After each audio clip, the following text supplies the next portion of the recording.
Welcome student. आजच्या व्हिडिओमध्ये आपण शिकणार आहोत what is mean by Venn diagram and subset of given set.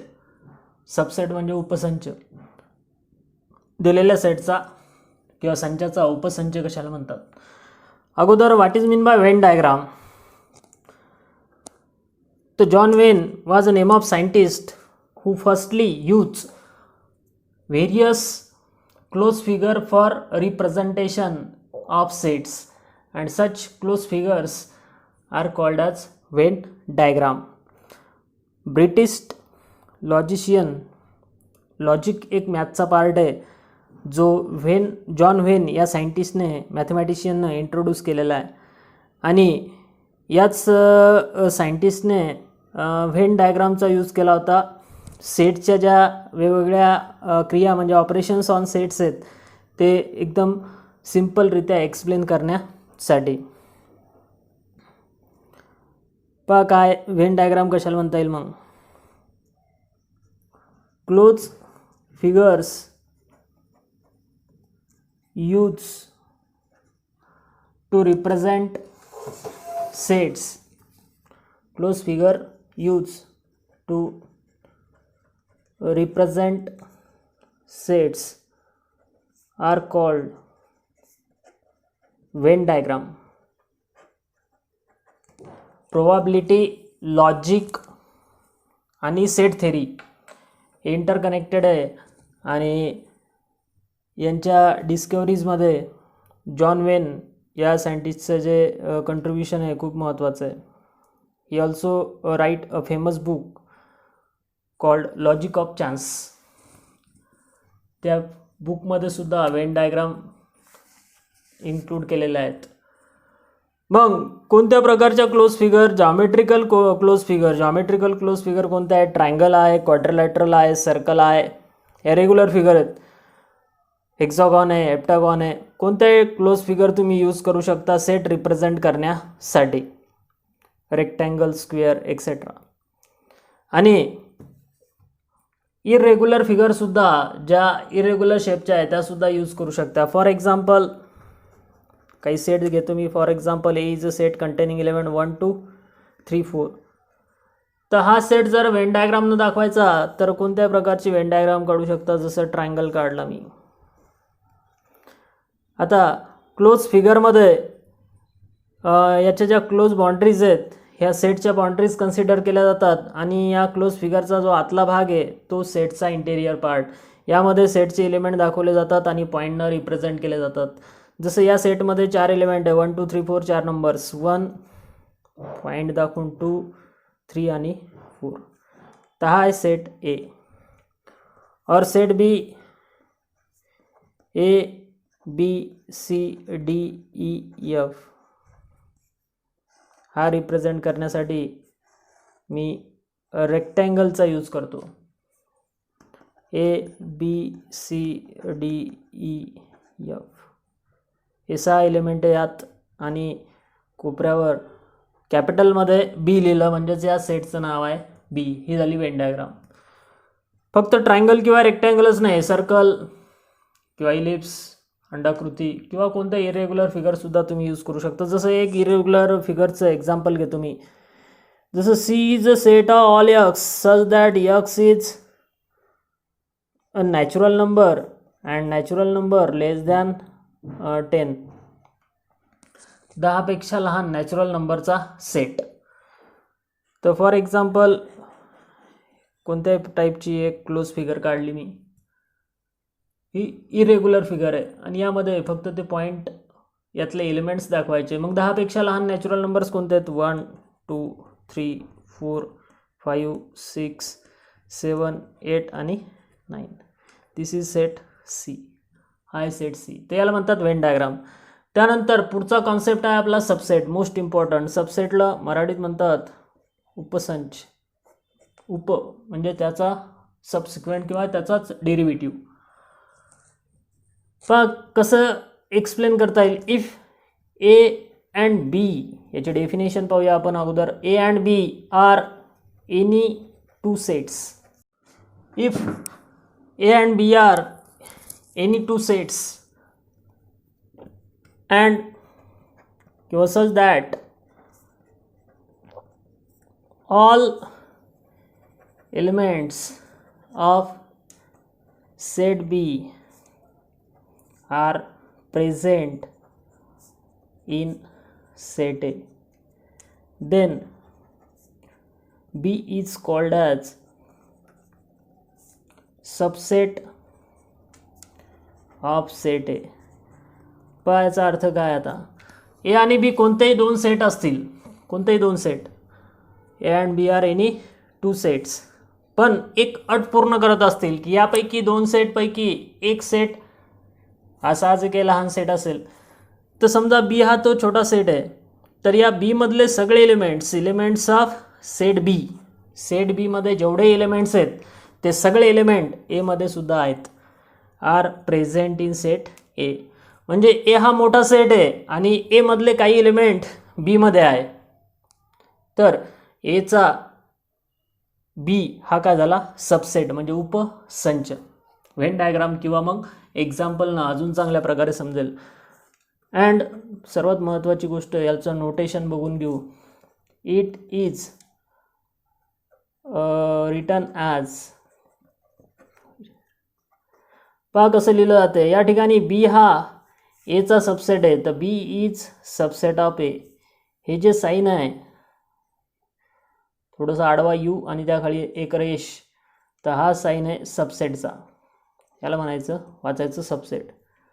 Read as, याला वाचतात कसं पहा, याला वाचायचं, हे जे स्टेटमेंट आहे मॅथमॅटिकल, याला वाचायचं B is subset of A. B is subset of A. आणि जर बीचे सगळे एलिमेंट एमध्ये नसतील तर लिहिता येईल B is not subset of A. Not सबसेटसाठी फक्त एक आडवी रेष हा सिम्बॉल पुन्हा एकदा यूज करता येईल. फॉर एक्झाम्पल पहा, आता एक्झाम्पल सांगतो मी तुम्हाला, ठीक आहे, म्हणजे सोपं जाईल. समजा A is set of all students in class 9. वर्ग 9वीत जेवढे विद्यार्थी आहे त्या सगळ्या विद्यार्थ्यांचा सेट कोणता आहे, ए, ज्यात बॉईज पण आले गर्ल्स पण आले, ठीक आहे. आणि B is set of all boys in class 9. बघा आता इकडं यावरून काय समजते तुम्हाला. ए हा मोठा सेट आहे पूर्ण स्टुडंटचा क्लास 9 मधला, आणि त्या क्लास 9 मध्ये मुलं आणि मुली दोन्ही आहेत, त्यापैकी मुलाचा सेट जो आहे तो वेगळा केला, जो बी न डिनोट केला मी. B is a set of all boys in class 9. तर सगळे बॉईज म्हणजे सगळे घटक बी या सेटमधले ए या सेटमध्ये आहेत. यस, सगळे बॉईज वर्ग 9वीच्या क्लासमध्ये आहेत, म्हणून इथे लिहिता येईल B is subset of A. बी हा एचा सबसेट आहे. आता हेच वेन डायग्रामनं कसं दाखवता येईल पहा. फॉर एक्झाम्पल,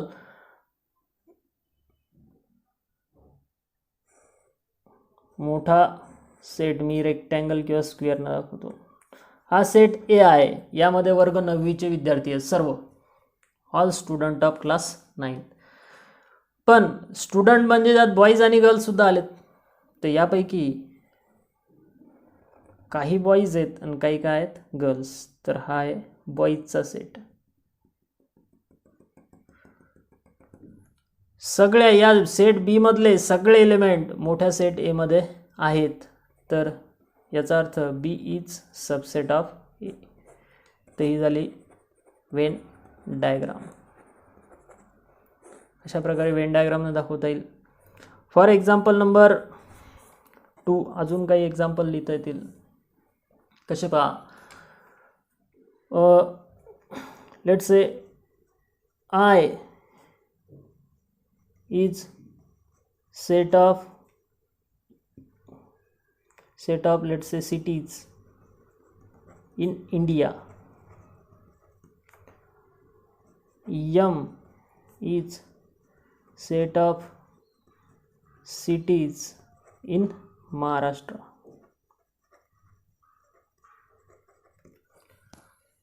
And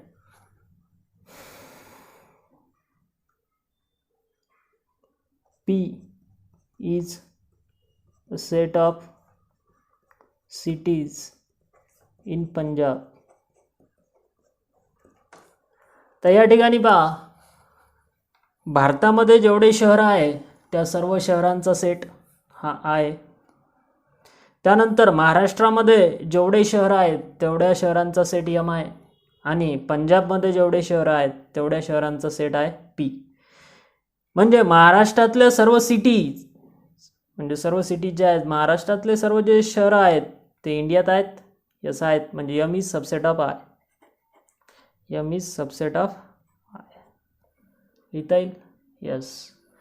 त्यानंतर पंजाबमध्ये, पंजाबसुद्धा भारतातच आहे, तर पंजाबमध्ये असलेले सर्व शहरंसुद्धा भारतात आहेत. That is P is also subset of I. पण जर म्हटलं की महाराष्ट्रातले सगळे शहरं पंजाबमध्ये होतील का? नाही. आणि पंजाबमधले सगळे शहरं महाराष्ट्रात होणार नाही. म्हणजे M हा Pचा किंवा P हा Mचा सबसेट नाही. M इज नॉट सबसेटसाठी आडविरेष, नॉट सबसेट ऑफ P. तर हे झालं सबसेट रिलेशन. तर याच्यावरचे काही एक्झाम्पल आहेत, जसं फॉर एक्झाम्पल पहिल्या टाईपचं एक्झाम्पल, एक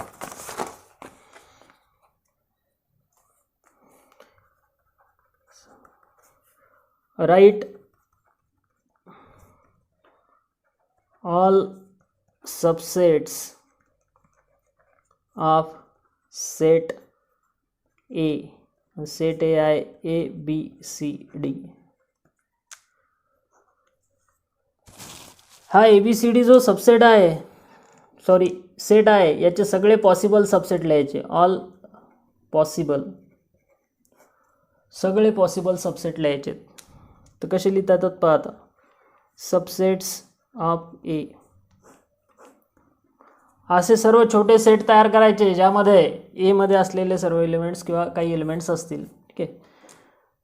तर प्रत्येक सेट हा स्वतःचा सबसेट असतो आणि फाय म्हणजे empty set is subset of each set.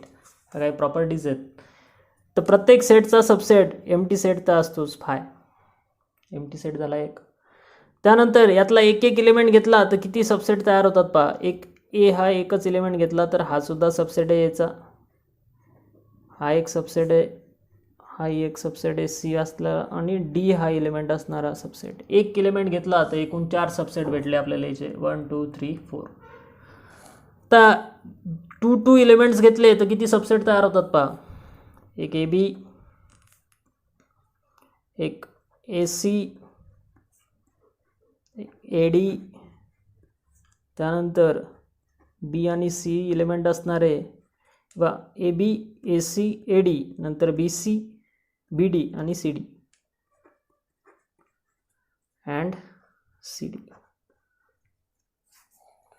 हे झाले अजून 3 आणि 3 6 सेट, जे सर्व AB एलिमेंट A या सेटमध्ये आहे, CD एलिमेंट A या सेटमध्ये आहे, म्हणजे हे झाले सर्व सबसेट सेट H. त्यानंतर 3 एलिमेंट असणारे किती लिहिता येतील पहा. एक तर ABC, दुसरा ABD, त्यानंतर ACD, पहा ABC, ABD लिहिला, ACD लिहिला, ABD लिहायचा राहिला, ABD लिहिला. ठीक आहे. त्यानंतर BCD. हे झाले पुन्हा 4 सेट. या प्रकारे लिहू शकता. A पासून सुरू होणारे ABC, ACD आणि ABD, आणि B पासून सुरू होणारे BCD. 4. आणि each set is subset of itself. प्रत्येक सेट हा स्वतःचा सबसेट असतो. म्हणजेच हा स्वतः A सुद्धा Aचा सबसेट आहे. ABCD 4 एलिमेंट घेतले तर. महत्त्वाच्या गोष्टी 2 लक्षात ठेवा. Empty set is subset of every set. दुसरी गोष्ट, each set is subset of itself. प्रत्येक सेट हा स्वतःचा सबसेट असतो. त्यानंतर if A is subset of B and B is subset of A, जे एचे सगळे एलिमेंट बीमध्ये आणि बीचे सगळे एलिमेंट एमध्ये, याचा अर्थ ए आणि बी हे दोन सेट काय आहेत, इक्वल. तर या 3 प्रॉपर्टीज आहेत सबसेटच्या. तर अशा प्रकारे आपल्याला काही सेट दिलेले असतील तर त्यामधले सुद्धा सबसेट रिलेशन शोधता येणं शक्य आहे. कोणता सेट कोणत्या सेटचा सबसेट आहे. ठीक आहे. याच्यानंतरचा पार्ट नेक्स्ट व्हिडिओमध्ये होईल.